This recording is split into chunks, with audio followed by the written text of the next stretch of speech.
বন্ধু, আরে না এ বন্ধু, এগুলো ভাঙলে এটা কি পাখির ডিম?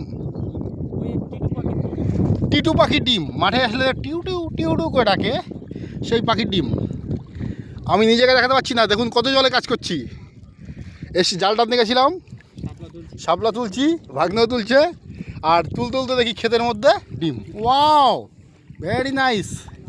তো বন্ধুরা, এই ধরনের শোভা প্রাকৃতিক পরিবেশ একমাত্র চাষি মহলে আপনাদের দেখাতে পারবে। আমি যেহেতু খালি গায়ে, তাই আপনাকে নিজেকে দেখাচ্ছি না, কিন্তু আমার ভাগ্নেকে দেখুন। আর এই প্রাকৃতিক পরিবেশে নতুন জল, নতুন জীবনের সৃষ্টি করতে পাখি শ্রেণী তার 3টি ডিম পেড়েছে দেখুন। কিন্তু অনেক দুঃসাধু দুশ্চরিত্র মানুষ আছে যারা এগুলো নষ্ট করে দেয়। আমার এই শাপলা খাওয়ার উদ্দেশ্যে নামা জলে, তো আমি তো এটা করবো না, আপনাদের দেখানোর জন্যই একটি কন্টেন্ট করলাম। আশা করি ভালো লাগবে সবার। রাখছি বন্ধুরা, সবাই ভালো থাকবেন। চাষি মহল জিন্দাবাদ।